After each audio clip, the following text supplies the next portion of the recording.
Dốc hết tâm huyết 30 năm. Anh ta không nỡ ăn, không nỡ mặc. Tuyên bố làm việc cật lực đến mức bị ung thư vú. Cuối cùng cũng nuôi dạy được con trai Lục Chi Châu, trở thành bác sĩ xuất sắc nhất của trường y. Không ngờ, khi đối mặt với người bệnh đầu tiên là mẹ ruột của mình, việc đầu tiên anh ta làm chính là tự tay rút ống thở của bà. Cuối cùng cũng đợi được ngày này. Chi Chu mẹ đợi ngày này đã 30 năm rồi. Hy vọng bà tức đến mức suýt chút nữa thì sống lại. Lục Chi Châu, thằng nhãi danh này, rút ống thở của mẹ ruột tôi. Vậy mà lại muốn gọi người khác sao? Tư Huyền Ninh, lúc đầu tôi và Chi Châu muốn ngang bướng. Cô Tổ Lam nhiều năm như vậy, không cho con trai ruột của tôi gọi tôi một tiếng mẹ sao? Đây là điều con trai ruột của cô nợ tôi. Lục Chi Châu sao lại là con ruột của Dư Chi Vi? Cậu ấy và Noãn Noãn rõ ràng là cặp song sinh tôi đau đẻ 3 ngày 3 đêm. Sinh ra đấy. Vi Vi, em cẩn thận kẻo làm đau tay mình. Người phụ nữ này tuy ghê tởm và đáng ghét. May mắn là sau khi Nam nằm chết, cô ta dồn hết tâm sức vào con trai. Chúng ta mới có thời gian và sức lực để phát triển sự nghiệp rực rỡ. Hóa ra Lục Chi Châu là kết quả của anh ta và Dư Chi Uy. Anh ta bây giờ cuối cùng cũng hiểu vì sao lúc trước trong rạp chiếu phim sập, Lục Hành chỉ khi cứu người. Rõ ràng bị đè ở đầu bên kia là Dư Chi Uy và Lục Chi Châu, không hề gặp nguy hiểm. Bản thân và con gái đã nguy kịch, cô vẫn không chút do dự chọn cứu họ. Cuối cùng dẫn đến việc Noãn Noãn vì ngạt thở quá lâu mà chết. Tôi giết các người. Tư Huyền Ninh hét lớn lao về phía đám đàn ông cặn bã và đàn bà đê tiện kia. Nhưng anh ta chỉ là một linh hồn. Ngoài việc xuyên qua cơ thể họ, anh ta không thể làm gì khác, chỉ có thể trơ mắt nhìn cả gia đình 3 người của họ thân mật rời đi. Tại sao? Tại sao? Kẻ ác không gặp ác báo. Anh. Ngay khi Tư Huyền Ninh tức giận gầm thét, trong lòng đầy phẫn hận, đột nhiên một luồng sáng mạnh chiếu vào khiến anh ta tối sầm mặt lại. Mất ý thức, anh ta bị đẩy ngã mạnh xuống đất. Cơn đau khiến anh ta cảm thấy trời đất quay cuồng. Anh trai, mẹ bị bệnh rồi. Anh không thể đối xử với mẹ như vậy. Từ Vạn Ninh mơ màng mở mắt, thấy cô con gái đang giang đôi tay nhỏ bé che chở cho mình. Mẹ, con. Mẹ không sao chứ? Đây không phải là sao, tôi đã trọng sinh rồi. Trọng sinh về năm 1985, một tháng trước khi con gái gặp chuyện. Đồ đàn bà xấu xa đáng ghê tởm. Các người bị bệnh là chuyện của các người. Dựa vào cái gì mà không cho chúng tôi đi? Dựa vào cái gì? Anh trai, anh không được đánh mẹ như vậy. Noãn Noãn thấy Lục Chi Châu ra tay càng lúc càng nặng, vội vàng xông lên đẩy anh ta một cái. Con nhóc thối dám đẩy tao. Tao đánh cả mày nữa. Mắt thấy nắm đấm của Lục Chi Châu sắc giáng xuống người Noãn Noãn, Tư Huyền Ninh vội vàng đứng dậy ôm cậu ta ra. Lục Chi Châu vì xông tới, ngã mạnh xuống đất. Hai người đàn bà độc ác này hại tôi ngã. Tôi muốn đánh chết các người. Đánh chết các người, hu hu. Tiết Điển Ninh, cô thật độc ác. Đến con trai ruột của mình cũng muốn hạ độc thủ. Tư Huyền Ninh nghe thấy tiếng của Lục Hành chỉ, con trai ruột của mình, nhìn vẻ mặt chính nghĩa trách mắng mình của anh ta, trong lòng dâng lên từng đợt ghê tởm không thể kiềm chế. Lục Hành chỉ, anh mù rồi sao? Không thấy từ đầu đến cuối tôi còn chưa đụng vào một sợi tóc của nó sao? Nó ngã hoàn toàn là tự nó chuốc lấy. Ai bảo nó ức hiếp Noãn Noãn? Lục Hành chỉ, Lục Chi Châu, hai cha con nhìn, thái độ đột nhiên khác hẳn trước kia của Từ Huyền Ninh, đều ngây người. Cô ta không phải nên lập tức xông lên xin lỗi chúng tôi sao? Thừa nhận là lỗi của mình, rồi khóc lóc cầu xin chúng tôi tha thứ sao? Sao bây giờ lại hoàn toàn khác rồi? Huyền Ninh muội muội, Chu Chu đâu có ức hiếp Noãn Noãn. Chẳng qua chỉ là anh em đùa giỡn thôi mà. Nhà có anh em không phải đều như vậy sao? Nó vung nằm đấm với em cũng chỉ là giận dỗi trẻ con. Em là mẹ sao không nhường nhịn nó một chút? Tư Huyền Ninh ghê tởm vẻ mặt chất vấn đầy lý lẽ của anh ta, liền giơ tay tát cho anh ta một cái. Khi anh ta còn chưa kịp phản ứng, tay kia lại tát thêm một cái nữa. Anh, mặt tôi nóng quá. Tư Huyền Ninh, có điên rồi. Lục Hành chỉ, anh nghe thấy rồi chứ? Nó kêu đau, nhưng vừa nãy nó còn nói đây không phải là ức hiếp, chỉ là anh em đùa giỡn thôi. Đã là đùa giỡn, Dư Chí Uy ngày nào cũng gọi tôi Uyển Ninh muội muội. Bây giờ tôi là em gái. Đùa giỡn với anh ta, người chị này một chút thì sao? Anh thật là không thể hiểu nổi. Uyển Ninh muội muội, em vô lý như vậy. Cẩn thận sau khi Chu Chu nhận thân với tôi, sẽ không bao giờ nhận em nữa đâu. Để kích thích từ Uyển Ninh cũng là để khiến anh ta khó chịu. Dư Chí Uy còn cố ý xoa đầu Lục Chi Châu. Chu Chu, đừng buồn. Sau này mẹ kế và ba sẽ thương con. Hu hu, con không muốn người đàn bà xấu xa đáng ghê tởm đó làm mẹ. Con muốn cô làm mẹ. Cô mới là người mẹ tốt nhất của con. Anh trai không được như vậy. Dì Vi Vi chỉ là gì? Không thể là mẹ. Mẹ chỉ có một, cái gì mà mẹ? Con không có người mẹ ghê tởm như vậy. Độc ác và vô dụng, bà mẹ mặt vàng. Dì Vi Vi xinh đẹp lại hào phóng. Con là trưởng nhóm múa của đoàn văn công. Cô ấy mới có tư cách và xứng đáng là mẹ của con. Tư Uyển Ninh không vội mở miệng, mà là lén lút nhìn ra cửa sổ. Thấy trên tường sau cửa kính có một cái đầu đầy vẻ tò mò và hóng hớt đang ghé vào. Anh ta lúc này mới giả bộ vẻ mặt đau khổ, lớn tiếng nói, Chu Chu, sao con có thể nói mẹ như vậy? Mẹ không phải là cái gì cũng không biết đâu. Mẹ trước kia cũng là trưởng nhóm múa của đoàn văn công đấy. Nói rồi, anh ta lại giả bộ vẻ mặt đau khổ nhìn Lục Hành Chỉ. Lục Hành Chỉ, anh mau nói với Chu Chu đi. Nói với nó, tôi cũng từng là người tỏa sáng nhất trên sân khấu. Anh không thể để Chu Chu nhận Dư Chí Uy là mẹ được. Nó là đứa con tôi đau đẻ 3 ngày 3 đêm mới sinh ra đấy. Anh cũng nói rồi, đó là đã từng. Ai mà luôn nhớ những chuyện đã qua hả con? Con muốn nhận Vi Vi. Đó là vì Vi Vi đủ ưu tú. Cũng là ý nguyện của chính nó. Muốn trách thì trách chính mình bây giờ không có bản lĩnh, không giữ được trái tim của con trai. Tôi không có bản lĩnh. Lục Hành Chỉ, anh đừng quên, công việc của tôi là vì anh mà mất. Còn Lục Chi Châu, thường ngày tôi chăm sóc nó như thế nào, hàng xóm láng giềng đều biết. Tỳ vị của nó yếu, lại còn kén ăn. Rất nhiều thứ không được ăn. Mỗi ngày cầm nước tôi đều làm riêng cho nó. Nó thích ăn cá, nhưng lại ghét xương cá. Mỗi lần bưng cho nó ăn, tôi đều gắp hết xương cá ra. Giữa đêm đông lạnh giá, nó đột nhiên nói đói, khóc lóc đòi ăn sủi cảo trứng. Tôi phải bò ra khỏi chăn băm nhân làm vỏ trứng. Mất 1 tiếng đồng hồ làm cho nó. Nó ức hiếp con nhà người ta. Là tôi từng nhà đi xin lỗi. Nó làm hỏng đồ chơi của các bạn khác. Là tôi đi sửa, đi mua, đi đền. Nó bị bệnh cũng đủ rồi. Tư Uyển Ninh, cô là mẹ nó. Đây đều là chuyện cô nên làm. Chính vì cô tính toán chi ly những chuyện này mới khiến Chu Chu ghét cô, mới muốn nhận dì Vi Vi. Vậy nên bây giờ dù tôi nói gì, anh vẫn khăng khăng muốn Chu Chu nhận dì Dư Chi Vi đúng không? Đúng. Tư Uyển Ninh không còn tranh cãi với anh ta như kiếp trước nữa. Anh ta chỉ nhìn anh ta với đôi mắt ngấn lệ.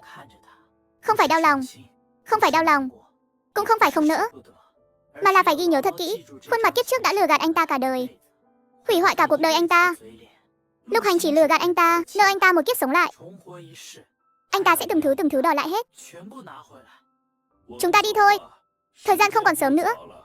Bên nhà hàng đã chuẩn bị xong xuôi mọi thứ rồi. Khách khứa chắc cũng đến gần hết rồi. Nói xong, 3 người không chút do dự khoác tay nhau bước ra khỏi nhà. Muốn nhận thân đúng không? Tôi tác thành cho các người. Nhưng các người nhận rồi, đừng mong có thể tốt đẹp. Mẹ đừng buồn. Noãn Noãn mãi mãi yêu mẹ. Mẹ là người mẹ tốt nhất. Mẹ cũng yêu Noãn Noãn. Mẹ có Noãn Noãn là đủ rồi. Anh ta ôm Noãn Noãn ra khỏi nhà. Vừa đến sân, liền thấy Tôn Thục Hoa nhà bên vẫn đang ghé trên tường rào. Tôn Thục Hoa nghe lén chuyện bắt quái bị bắt của tang, rất ngại ngùng. Anh ta vẻ mặt hiền lành chỉ vào của mướp đắng leo trên tường. Kẹp, tôi chỉ xem thử mấy của mướp đắng trong nửa tháng trước. Đã ra hoa chưa thôi? Nói xong định quay người đi. Thục Hoa tỷ, Úy Ninh muội muội, sao vậy? Xe đạp nhà chị có ở đó không? Cho em mượn được không? Noãn Noãn bị sốt cao, Không thể chậm trễ. Phải nhanh chóng đưa đến bệnh viện. Vậy cô còn ngây ra đó làm gì? Mau lên, tôi bây giờ sẽ đẩy xe đạp ra. Cô nói chồng cô cũng thật là. Tối muộn con gái sốt anh ta không quan tâm hỏi han. Còn dẫn con trai cô đi nhận người đàn bà khác làm mẹ. Không biết anh ta làm cha kiểu gì nữa. Thục Hoa tỷ, cảm ơn chị. Thục Hoa tỷ, chị có tiền trong người không? Noãn Noãn bệnh nặng quá. Bác sĩ nói phải nhập viện. Nếu không rất có thể sẽ bị viêm màng não. Cái gì? Viêm màng não? Trời đất ơi! Noãn Noãn xinh đẹp như vậy, không thể bị viêm màng não được. Tôn Thục Hoa vội vàng móc túi quần. Chỉ móc mai cũng chỉ được 3 tệ 2 hào. Ra ngoài vội quá, tôi không kịp mang tiền. Còn cô xem cô mang bao nhiêu? Không đủ thì chúng ta tìm người góp lại. Cả một khu gia đình quân đội. Ai giúp được sẽ giúp thôi. Đúng, cô xem thiếu bao nhiêu. Chúng ta không thể chậm trễ việc chữa bệnh cho con được. Thục Hoa tỷ, em không có tiền. Tuyên Huyền bệnh thành ra thế này. Sao cô lại không mang tiền theo hả? Lời của Tôn Thục Hoa nói được một nửa thì đột ngột dừng lại. Anh ta nghĩ đến việc Từ Huyền Ninh thật sự không có tiền. Đúng rồi, cô nhận lương của người ta. Mỗi tháng phải đưa ngày mồng 1 tháng 3 ra để chữa bệnh cho bố mẹ chồng. Con phải cho em chồng 10 tệ. Bản thân giữ lại một nửa. Số còn lại ít ỏi đó mới đưa cho cả nhà cô. Gia trẻ lớn bé ăn uống sinh hoạt. Mọi chi phí trong ngoài đều dựa vào số tiền ít ỏi đó. Cô lấy đâu ra tiền? Huyền Ninh muội muội, cô đừng trách tôi nói khó nghe. Chồng cô đúng là thật không ra gì. Cô và Noãn Noãn đều bệnh như vậy rồi. Anh ta còn dẫn con trai cô và cái cô họ Dư kia, cái cô mùa kia đi đến cái nhà hàng Tây chết tiệt nào đó nhận thân, mời khách ăn cơm. Tôi mà là cô, tôi bây giờ đã cầm dao đi chém sống chúng nó rồi. Nhận thân cái gì chứ? Ai nhận ai chứ? Anh ta cũng không giấu giếm gì, lập tức vài ba câu kể hết những gì mình nghe được khi nãy ghé trên tường rào. Tiểu Lục sao có thể như vậy chứ? Vợ con bệnh thành ra thế này, không quan tâm hỏi han, không cho một xu, lấy tiền dẫn con trai và người đàn bà khác đi ăn mừng. Còn muốn con trai nhận cô ta làm mẹ. Cô ta nghĩ cái gì vậy chứ? Nghĩ cái gì chứ? Chính là ý vào Huyền Ninh, tính tình mềm yếu, không có người thân, không có công việc, dễ bị bắt nạt. Cái con Dư Trì Vi kia cũng chẳng phải tốt lành gì. Cái gì mà không tốt lành gì? Chính là vô liêm sỉ. Không có việc gì cũng chạy đến nhà họ Lục. Hồi trước đội trưởng Lục chưa kết hôn, cô ta quấn quýt với anh ta cũng coi như xong. Bây giờ người ta kết hôn rồi mà vẫn còn mè nheo với người khác. Tư Huyền Ninh thấy thời cơ đã đến, tiếp tục nức nở khóc nói. Bây giờ không phải lúc nói chuyện của họ. Chuyện chữa bệnh cho Noãn Noãn mới là quan trọng nhất. Bác sĩ nói tình trạng của Noãn Noãn nghiêm trọng, phải dùng thuốc tốt mới được, cho nên ít nhất phải nộp 500 tệ tiền viện phí. Tư Huyền Ninh liếc nhìn đám người đang im lặng. Tôi phải làm sao đây? Hay là tìm chính ủy Diêu? Không phải ông ta quản hết mọi chuyện sao? Đúng, tìm chính ủy Diêu. Nhờ chính ủy Diêu nói chuyện với bệnh viện một tiếng. Trước tiên chữa bệnh cho Noãn Noãn đã. Tiền bạc thì sau này bù vào. Tư Huyền Ninh gọi điện thoại. Hello, ai đấy? Chính ủy Diêu, tôi là vợ của Lục Hành Chỉ, Tư Huyền Ninh. Bây giờ tôi đang ở bệnh viện. Con gái tôi bị bệnh rồi, rất nghiêm trọng, bác sĩ nói có khả năng là viêm màng não. Tôi còn chưa nói hết. Tư Huyền Ninh tối sầm mặt lại. Ngắt đi. Anh. Huyền Ninh cô nương. Tiếng kêu la hốt hoảng của Tôn Thục Hoa làm cho Diêu Trần Vĩ ở đầu dây bên kia giật mình. Sao vậy? Tư Huyền Ninh sao vậy? Tôn Thục Hoa nhìn, người đàn ông lập tức xông lên ôm lấy Tư Huyền Ninh, bị vết sẹo dao trên lông mày và mắt của anh ta, cùng với khí chất quá mức lạnh lùng và hoang dã trên người, khiến cô ta sợ đến run cả hàm răng. Sao lại gặp phải cái đồ hung dữ này ở đây chứ? Rốt cuộc đã xảy ra chuyện gì? Huyền Ninh muội muội ngất rồi. Chính ủy Diêu, tôi nói với anh này, đội trưởng Lục người này thật sự quá tệ. Tư Huyền Ninh tỉnh lại, đã là chuyện của một tiếng sau. Ngoài Tôn Thục Hoa, Lục Hành Chỉ và Lục Chi Châu ủ rũ, Dư Chỉ Uy sắc mặt khó coi đến cực điểm, còn có Diêu Trần Vĩ mặt mày cau có.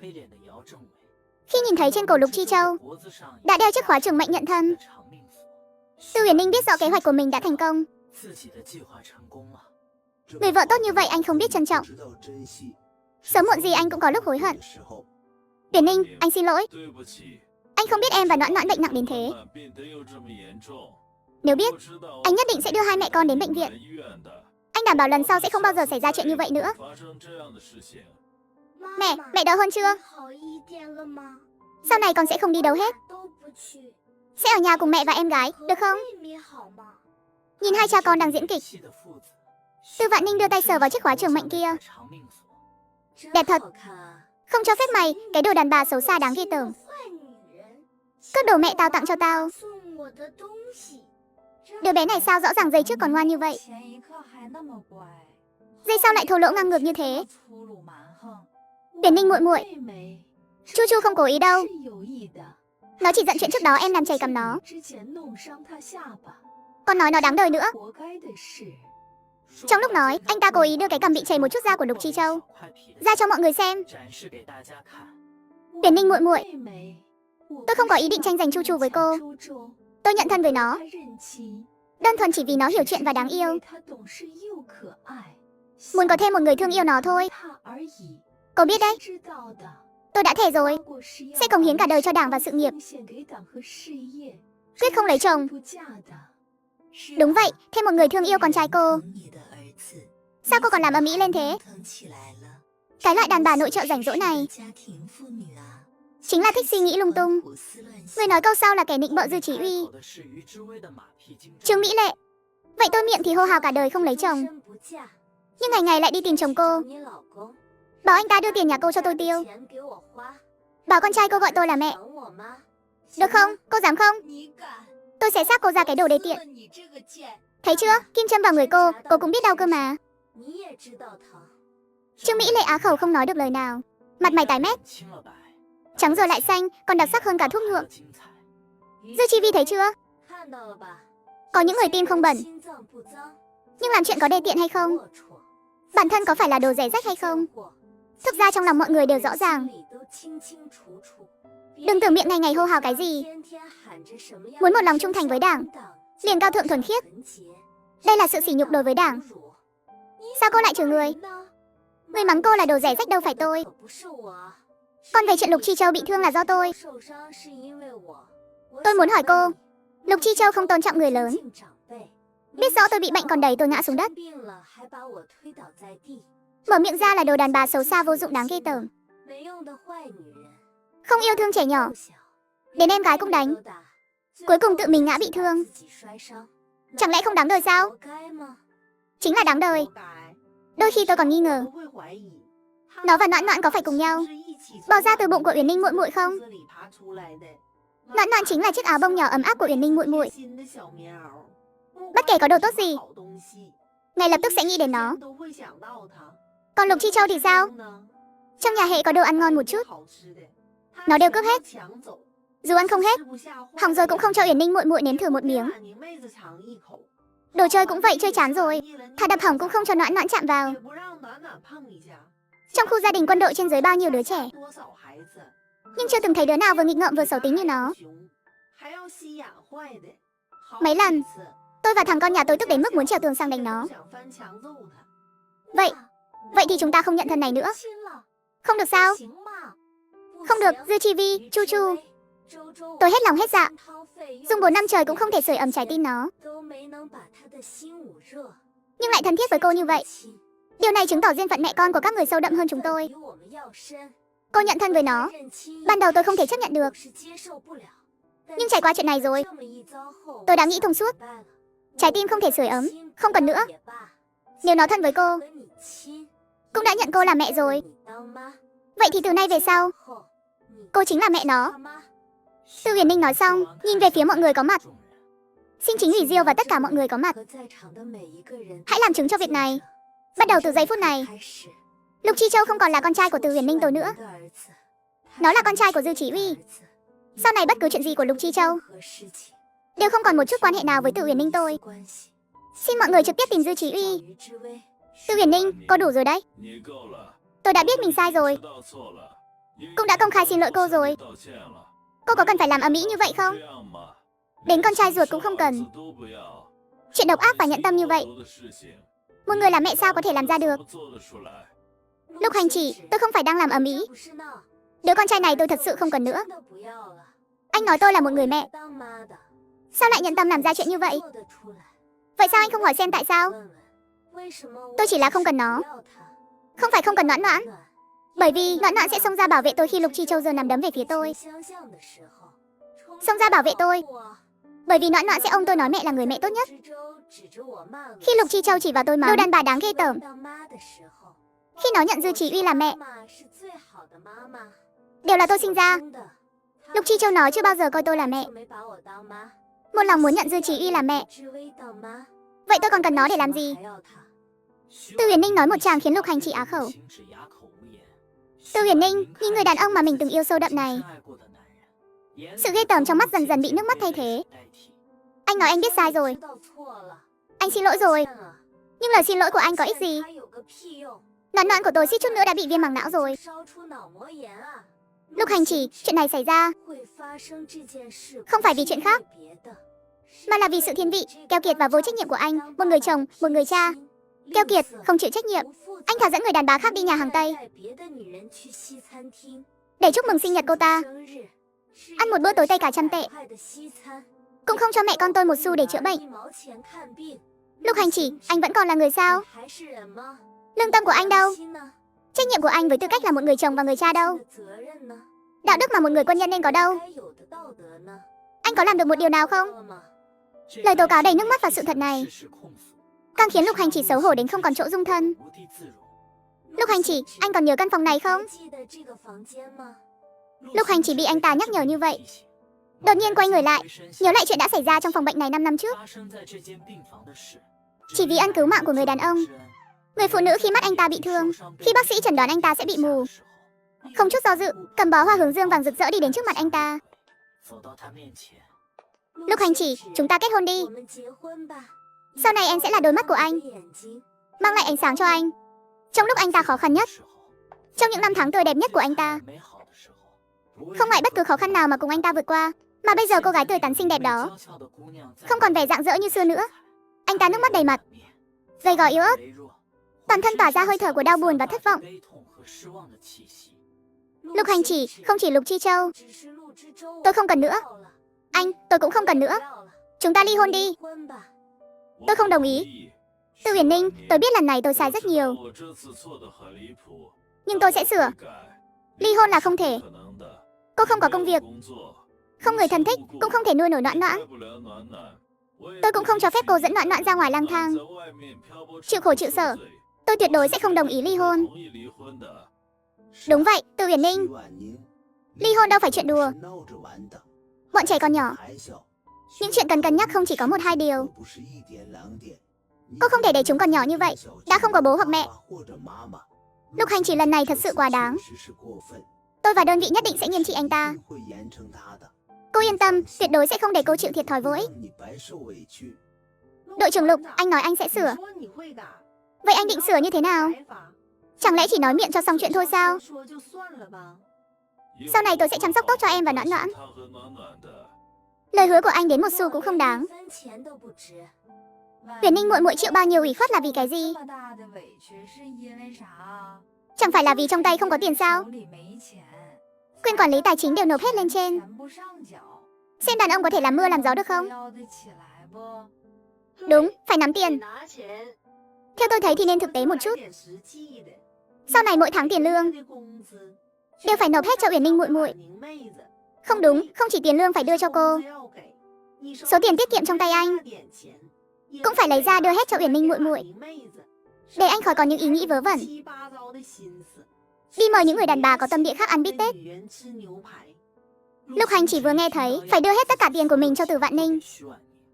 Đồng nghiệp không nỡ, sắc mặt cũng khó coi đến cực điểm, càng là hồi lâu cũng không nói nên lời. Chính vì Diêu, anh thấy rồi chứ? Vậy nên đừng khuyên nữa. Tôi vẫn muốn ly hôn. Tôi đưa hết tiền và lương cho cô được chưa? Lời hứa suông của anh tôi sẽ không bao giờ tin nữa. Một chữ thôi, muốn tôi tin anh. Viết giấy cam đoan, Con phải bây giờ lấy hết tiền ra đưa cho tôi. Cô nhất định phải như vậy sao? Đúng, không viết thì ly hôn. Được, tôi viết. Anh ta trước mặt mọi người sệt sệt viết xuống, cam đoan sau này mỗi tháng tiền lương đều sẽ đúng hạn giao cho Từ Uyển Ninh. Sau khi tức giận đập mạnh tờ cam đoan xuống trước mặt Từ Uyển Ninh, anh ta quay người ra cửa đi lấy tiền. Mục đích chính của anh ta hôm nay chính là đá quả bom nổ chậm Lục Chi Châu cho Dư Chỉ Uy, rồi lấy được Lục Hành Chỉ. Tất cả tiền đều đã lấy ra. Từ Vạn Ninh đếm sơ qua, vậy mà có đến 3.500 tệ. Lục Hành Chỉ, nếu không phải lần này mẹ con tôi suýt chút nữa đã chết. Tôi thật sự không biết anh lại giàu có như vậy. Mau chóng giải tán đi. Tôi cho anh 3 ngày để xử lý xong chuyện nhà. Chưa xử lý xong thì đừng về đơn vị báo cáo. Còn nữa, anh phải thức đêm viết cho tôi một bản kiểm điểm sâu sắc. Còn nữa, 3 tháng gần đây không được lên sân khấu. Chị Thục Hoa, hôm nay thật sự cảm ơn chị nhiều lắm. Thời gian không còn sớm, chị cũng mau về đi thôi. Trong nhà còn con nhỏ nữa. Có gì mà cảm ơn hay không cảm ơn, chuyện giúp đỡ lẫn nhau thôi mà. Cô còn chuyện gì cần tôi giúp nữa, nhất định phải nói với tôi một tiếng. Sau khi Tôn Thục Hoa đi, Từ Uyển Ninh đi đến bên giường bên cạnh, nơi Noãn Noãn đang ngủ. Sờ trán cô bé, sốt đã hoàn toàn hạ rồi. Lục Hành chỉ đi theo tới, cũng muốn đưa tay sờ thử. Đừng chạm vào con gái tôi. Từ Uyển Ninh, Noãn Noãn cũng là con gái tôi. Con gái của anh. Lục Hành chỉ đối với Noãn Noãn, anh có từng làm tròn trách nhiệm của một người cha dù chỉ một ngày không? Anh có biết Noãn Noãn ngưỡng mộ người cha là anh đến mức nào không? Nhưng mỗi lần anh về nhà đều chỉ quan tâm đến Lục Chi Châu. Không phải làm ngựa gỗ, là cao su cho nó, làm đủ loại đồ chơi, thì cũng dẫn nó ra ngoài mua kem, mua kẹo thỏ trắng, hoặc là đến đơn vị xem các anh huấn luyện, hoặc là đi xem phim. Anh có nhớ anh đã bao lâu rồi chưa ôm Noãn Noãn không? Đã bao lâu rồi chưa dẫn con bé ra ngoài? Đã bao lâu rồi chưa mua quà cho con bé? Vì Lục Chi Châu, anh có thể hết lần này đến lần khác làm ngơ con bé, thậm chí là làm tổn thương con bé. Lục Hành chỉ, đừng tưởng tôi cầm tiền của anh. Chuyện ly hôn này sẽ qua. Tôi ở nhà họ Lục làm trâu làm ngựa 5 năm trời. Con để anh bị Dư Chí Uy thay thế. Đây là những gì kiếp trước tôi đáng được nhận. Còn những tổn thương anh gây ra cho Noãn Noãn, tôi vĩnh viễn sẽ không tha thứ. Vĩnh viễn sẽ không. Cô nhớ lại kiếp trước Lục Hành, chỉ vì lựa chọn Lục Chi Châu và Dư Chi Uy, khiến cô và Noãn Noãn bị vùi trong đống đổ nát chờ chết. Anh đi đi, tôi không muốn nhìn thấy anh nữa. Ngày mai chúng ta lại đến. Anh Tinh Trí, Từ Uyển Ninh sẽ không phải đã biết chuyện của chúng ta và Chu Chu rồi chứ, nên mới làm ầm ĩ lên như vậy. Không thể nào. Đây là chuyện tuyệt mật của anh và em. 3 người các anh lại còn cùng nhóm máu. Cô ta tuyệt đối không thể biết được. Cô ta chỉ là quá để ý đến Chu Chu và em, cũng quá tức giận chuyện Chu Chu nhận thân với em, nên mới làm ầm ĩ như vậy. Em biết ngay mà. Cô ta đang giở trò mèo vườn chuột. Ly hôn cô ta sẽ không có gì cả, lại còn yêu anh đến vậy, sao có thể nỡ ly hôn chứ? Anh Hành chỉ, cô ta làm ầm ĩ như vậy, chúng ta phải nhanh chóng nghĩ cách bù đắp mới được. Nghĩ đến đây, anh ta không nhịn được mà tức giận mắng. Từ Uyển Ninh làm quá đáng và tàn nhẫn quá rồi. Sao cô ta không chết cùng với Noãn Noãn đi? Vi Vi, xung quanh còn có người. Anh cẩn thận họa từ miệng mà ra.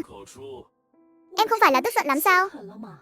Chúng ta từ nông thôn đi lên, bươn trải đến bây giờ, nhưng khó khăn và cay đắng trong đó chỉ có chúng ta tự biết thôi. Anh yên tâm, sẽ không để anh 3 tháng không được lên sân khấu đâu. 1 tháng sau, hội thành sẽ tổ chức cuộc thao diễn lớn của 3 quân chủng hải lục không, còn có hội diễn văn nghệ của các đơn vị. Không chỉ các đơn vị của các tỉnh thành khác đến thao diễn thi đấu, mà quân ủy cũng sẽ có rất nhiều lãnh đạo và thủ trưởng đến. Nhiệm vụ quan trọng như vậy, tất cả mọi người trong đơn vị đều phải tham gia. Ngược lại, chỉ cần anh và em cố gắng thể hiện tốt, đừng nói là giữ được chức vị hiện tại, mà còn có khả năng được thăng chức nữa đấy. Anh Hành chỉ, anh nói thật sao? Là thật, đây là mấy ngày trước khi anh ấy đi công tác, Diêu Trần Vĩ đích thân nói với anh ấy. Lúc đó Diêu Trần Vĩ còn vỗ vai anh ấy nói, luôn luôn tin tưởng anh ấy, bảo anh ấy nhất định phải đại diện cho hội thành thể hiện thật tốt. Chuyện này là chuyện tốt, nhưng nếu đến lúc đó Từ Uyển Ninh lại làm ầm ĩ thì sao? Mấy ngày nay, em sẽ đưa Chu Chu mỗi ngày đến bệnh viện xin lỗi cô ấy và chăm sóc cô ấy. Đợi đến khi cô ấy hết giận, mọi chuyện sẽ lại như trước thôi. Con không muốn xin lỗi cái bà già mặt vàng vô dụng đó đâu. Con muốn ở cùng mẹ. Con nhất định phải ở cùng mẹ. Con đã đợi ngày này lâu lắm rồi. Con muốn cho tất cả mọi người đều biết mẹ ruột của con ưu tú đến nhường nào. Dư Chí Uy sợ tiếng khóc của Lục Chi Châu sẽ thu hút sự chú ý của người khác, cũng để dỗ dành cô bé nên đã ôm cô bé vào lòng. Chu Chu ngoan, chỉ cần con ngoan ngoãn nghe lời ba. Sau này mẹ mỗi tháng sẽ cho con 10 tệ tiền tiêu vặt. Còn mỗi tuần dẫn con đi xem 2 buổi chiếu phim. Đi công viên giải trí một lần, được không? Con còn có máy chơi game xếp hình nữa mà. Sau khi thỏa thuận xong với Lục Chi Châu, Dư Chí Uy vẻ mặt u oán trách Lục Hành Chỉ. Sao anh có thể lấy hết tiền ra đưa cho Hứa Uyển Ninh chứ? Số tiền đó anh đã hứa rồi. Tháng sau sẽ mua đồng hồ cho em. Hôm qua em nhận được tiền thưởng đi ngân hàng gửi tiền. Vừa hay gặp được Diêu Trấn Vĩ. Anh ấy nhìn thấy rõ ràng trong sổ tiết kiệm của em có bao nhiêu tiền. Trước mặt anh ấy em đã rút ra một khoản rồi. Bây giờ làm sao đây? Số tiền này anh định thật sự cứ như vậy mà đưa sao? Hứa Uyển Ninh bây giờ đang tức giận. Chuyện này chỉ có thể tạm thời để cô ta cầm. Sau này anh sẽ nghĩ cách lấy lại hết. Vậy thì anh phải nhanh lên đấy. Thời gian không còn sớm nữa. Em phải về trước đây. Anh cũng mau chóng đưa Chu Chu về nhà nghỉ ngơi sớm đi. Từ Uyển Ninh, cô mù mắt và điếc tai sao? Gả cho Lục Hành Chỉ, cả đời này chắc chắn sẽ không hạnh phúc. Tôi chờ xem cô phải hối hận. Đây là lời người nói sao? Tôi và anh ta không thù không oán. Cần gì phải nguyền rủa tôi như vậy? Từ Uyển Ninh, tôi đã nói cô mù mắt điếc tai rồi. Gả cho Lục Hành Chỉ sẽ không hạnh phúc đâu. Cần cô quản sao? Quý Mộc Dã, trả Noãn Noãn lại cho tôi. Từ Uyển Ninh, đây là cách cô nói chuyện với ân nhân cứu mạng của mình sao? Ân nhân cứu mạng? Ân nhân cứu mạng nào? Chẳng lẽ anh ta nói chuyện tôi ngất xỉu tối qua? Lâu như vậy rồi mà vẫn chưa nhớ ra. Quả nhiên vừa ngốc vừa mù. Cô mới ngốc, cô mới mù. Cả nhà cô đều mù. Mẹ ơi, con đi lấy nước sôi. Khi mở vòi nước sôi còn suýt chút nữa đã bị bỏng. Chú thị già đã cứu con. Bỏng ở đâu vậy? Có sao không? Không sao ạ. Mẹ không phải đã nói với con là phải tránh xa nước sôi sao? Để tránh bị bỏng sao? Khi con tỉnh dậy còn khát nước lắm. Mẹ đã nói. Đây là vì khi con hạ sốt đã ra rất nhiều mồ hôi nên mới vậy. Uống nước vào sẽ đỡ. Con đã uống hết nước rồi. Nhưng mẹ cũng sốt và ra rất nhiều mồ hôi mà. Mẹ tỉnh dậy chắc chắn cũng sẽ rất khát. Con khát lắm, con hy vọng mẹ tỉnh dậy có thể uống nước ngay. Mẹ không khát. Mẹ chỉ cần Noãn Noãn khỏe mạnh là được. Cảm ơn anh đã cứu con gái tôi. Chỉ muốn nói một tiếng cảm ơn là xong sao? Vậy đợi chúng tôi xuất viện rồi mời anh ăn cơm được không? Nhà hàng anh chọn ở đâu cũng được. Không được. Vậy anh còn muốn gì nữa? Kế Mộc Dã không nói dối, mà là ánh mắt thâm sâu nhìn chằm chằm vào khuôn mặt nhỏ nhắn của Từ Uyển Ninh. Sau đó từng bước ép sát cô. Kế Mộc Dã, anh rốt cuộc muốn gì? Từ Uyển Ninh, cô không phải thích nhất là lấy thân báo đáp ân cứu mạng sao? Cái gì? Hai người đang làm gì vậy? Kế Mộc Dã, anh muốn làm gì vợ tôi? Tin hay không tôi bây giờ sẽ tố cáo anh phá hoại hôn nhân quân nhân. Vợ, Lục Hành Chỉ. Trong lòng anh ai mới là vợ anh? Có cần tôi nhắc lại chuyện tối qua cho anh nhớ không? Kế Mộc Dã, anh đừng có mà ăn nói lung tung ở đây. Đây là chuyện nhà của chúng tôi. Anh không có tư cách xen vào. Lục Hành Chỉ, anh có thể đừng nghĩ người khác giống như anh không? Lòng dạ và suy nghĩ đều bẩn thỉu. Sao Kế Mộc Dã lại xuất hiện ở đây? Là vì anh ấy vừa cứu Noãn Noãn ở phòng nước sôi.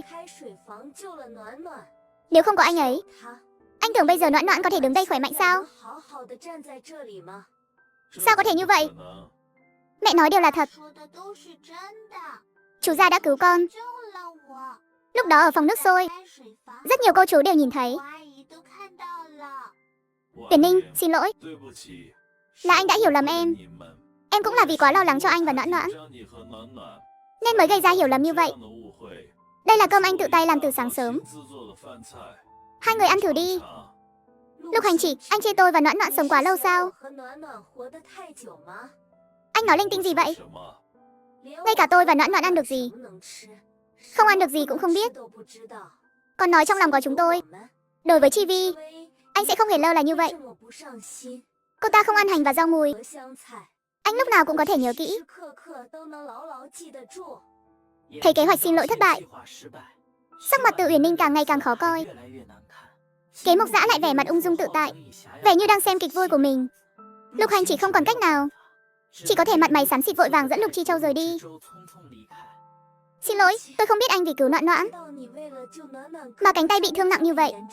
Anh yên tâm, chúng tôi nhất định sẽ chịu trách nhiệm. Anh định chịu trách nhiệm thế nào? Lấy thân báo đáp.